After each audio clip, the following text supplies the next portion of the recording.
Guten Morgen, mga amigo. Morning good, guys. Day 18. Let's go. Sarap sa feeling, no?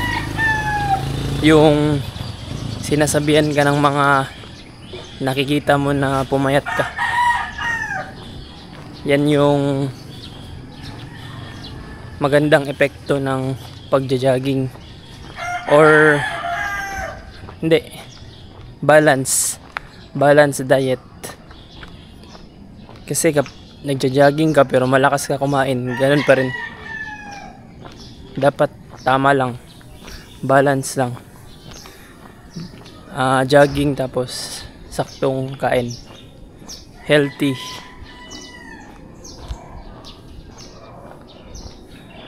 Warm up lang ako tapos takbo. Let's go. Let's go. Day 18.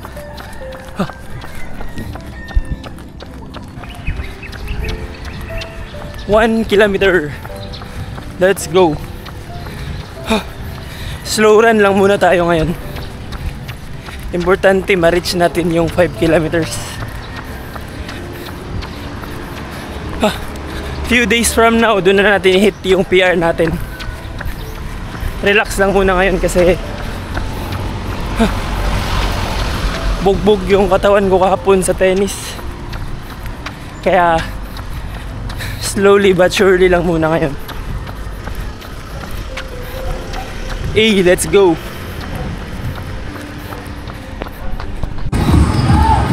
Three kilometers. Let's go, guys. Oh.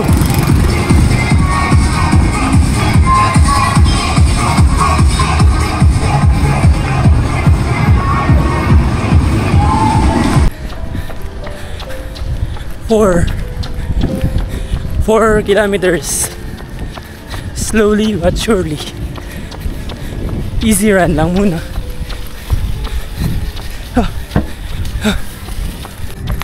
Last 300 meters.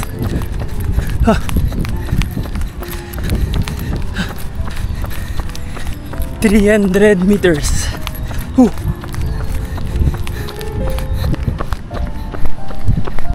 Last 50 meters.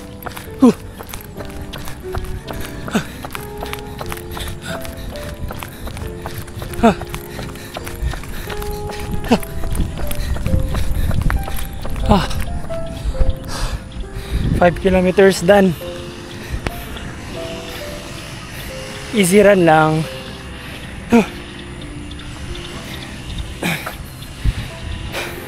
Wala muna tayong Strava ngayon kasi sira yung phone ko.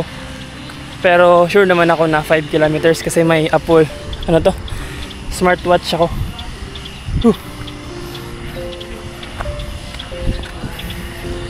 Smartwatch muna yung gagamitin ko kasi wala pang phone. Hindi pa dumating yung phone.